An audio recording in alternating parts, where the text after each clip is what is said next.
Help me hit 4,000 subscribers. Support the video with a like and share your thoughts in the comments. I read everyone. I've always believed that the quiet moments in a relationship tell you more than the loud ones. The pauses, the glances that don't last long enough, the fake smiles that try too hard. Looking back, I should have paid more attention to those. But when you're trying to hold something together, you learn how to lie to yourself better than anyone else can. My name is Daniel. I'm 36. I work in IT. Nothing flashy. I'm the kind of guy who keeps a calendar, makes lists, gets oil changes before the warning light comes on. Steady, predictable. Emily used to say that's what she loved most about me, but steadiness turns into background noise when someone starts craving static. It was a Friday, one of those rare evenings when neither of us had to work late or be anywhere. I booked a small table at a place we used to love. Brick walls, soft jazz. Nothing fancy, just us. I even shaved right before heading out, sprayed that cologne she bought me last year and never mentioned again. I wanted it to feel like us again. She showed up 10 minutes late. Hair curled, deep red lipstick, heels, a dress I'd never seen before. You look, wow, I said, smiling. She smiled back, but it didn't touch her eyes. Thanks, she said, sitting down slowly. Then she looked at her phone. Before I could ask if something was wrong, she said it. I invited someone to join us. I blinked. You what? Just a friend. His name's Tyler. He's going through something and didn't want to be alone tonight. My stomach tightened. Not jealousy, something colder, like I was being prepped for a performance I hadn't agreed to be part of. I didn't say anything. I just nodded and looked at the empty seat across from us. Tyler showed up 3 minutes later, expensive watch, a blazer, like he wanted to be seen but not touched. He walked in like the restaurant owed him something, like he'd already conquered the space before his first drink. Emily, he said, leaning in to kiss her cheek. She laughed, too loudly. Then he turned to me and said, "You must be the husband." I shook his hand. It was warm and a little too firm. We sat. They ordered wine. I asked for sparkling water. Tyler was charming, painfully so. He knew how to fill silence with the kind of confidence that made people mistake arrogance for charisma. He talked about scaling startups, his CrossFit regimen, the villa he rented in Bali last year. He said all of it like we were supposed to be impressed. Emily laughed at all the right moments. She reached for her glass with slow, practiced gestures. Her phone was face down on the table, something she never did with me unless she was hiding something. I watched, observed. My mind cataloged every interaction, like I was debugging a system for glitches. Tyler talked about how hard it was to find real connection these days. Emily nodded as if she'd been personally wounded by the same truth. I didn't ask questions. I didn't interrupt. I didn't challenge him. Instead, I waited. Because sometimes silence reveals more than confrontation ever could.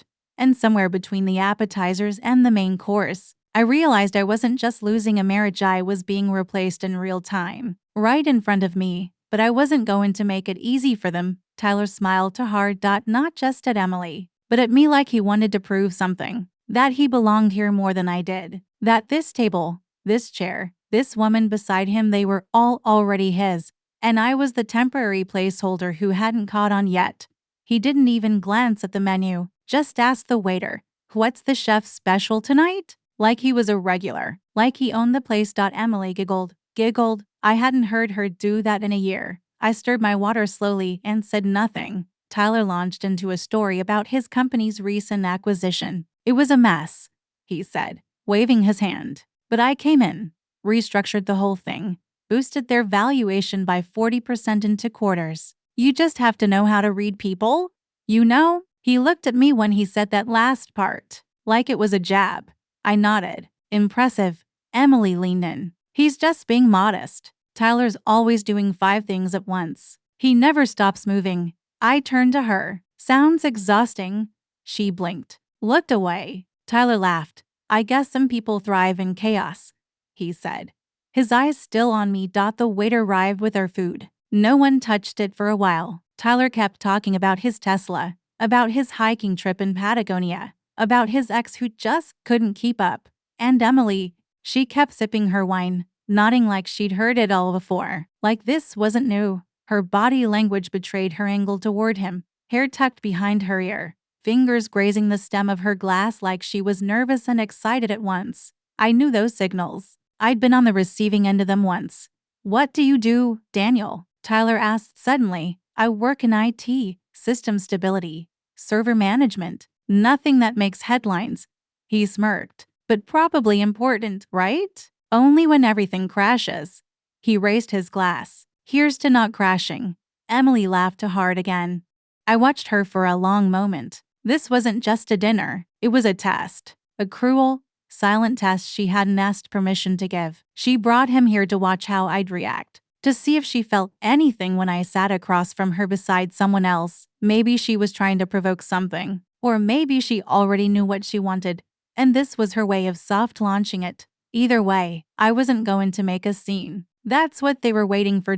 So I stayed still, like a mirror, letting them reflect themselves until the crack showed, because something was off about Tyler. Too polished, too prepared, like he was trying to sell himself not just to her but to me. And somewhere under all that charm, I sensed something slippery. It wasn't until he reached across the table to refill Emily's glass that I saw it. A pale line on his ring finger. A tan line. He noticed me looking, pulled his hand back. And that's when I knew. I didn't react. I just filed the information away. The man sitting across from me, charming my wife in broad daylight, wasn't just some exciting fling. He was hiding something. And if he was willing to lie to her, then I wasn't the only fool at this table. The moment came when Tyler reached for the dessert menu. He leaned back in his chair, looking smug and satisfied, like he'd already closed some unspoken deal. Emily glanced at him with the kind of interest I hadn't seen in her eyes for me in months, maybe longer. I took a slow sip of water, then casually said, "So, Tyler, does your wife know you're here tonight?" Everything stopped. His hand froze halfway to the menu. Emily looked at me like I'd just slapped someone. Tyler blinked, tilted his head slightly. "Excuse me." I repeated it gently, but clearly. "Does your wife know you're here?" He laughed, but it cracked at the edges. "I'm not married." "Oh," I nodded toward his hand. "Then that tan line must be from a watch." He instinctively pulled his hand under the table. Emily looked between us, her face changing, not instantly, but like glass fogging up. "Wait, are you?" Tyler tried to recover. "It's complicated. We're separated. It's been months." "But you said you weren't married," she said, her voice barely audible now. "I mean, technically we're still married, but I didn't say another word. I just leaned back and let the silence burn." Emily pushed her chair back a little, her posture stiff now. "Tyler, you told me. I didn't think it mattered," he muttered. "We're not together." "It's not like that." The confident man who swaggered in an hour ago had crumpled. His smile was gone, his voice smaller. I didn't gloat. I didn't even smirk. I just let the weight of his own lie crush him. Emily turned to me, her voice shaking. "Why did you ask him that?" I looked at her, calm as ever. "Because I saw it. The tan line. You don't lose that from nothing." She looked stunned, not just by the fact that I noticed, but that I waited until now. "You knew?" "I suspected," I said, "but I didn't want to assume. You invited him. I figured I should give you the benefit of the doubt." Tyler stood up abruptly. "I should go." Neither of us stopped him. He grabbed his coat, but not his pride. That stayed crumpled on the floor. When he left, it was quiet, just the faint clink of silverware from other tables. Emily stared down at her empty plate like it could give her answers. Then she said it. "I didn't bring him here to hurt you." I didn't respond. I didn't know what I was feeling anymore. I thought maybe seeing you next to someone like him would help me understand what I really wanted. I let that sit. She looked at me again, eyes rimmed with regret. "But you didn't react. You didn't get angry."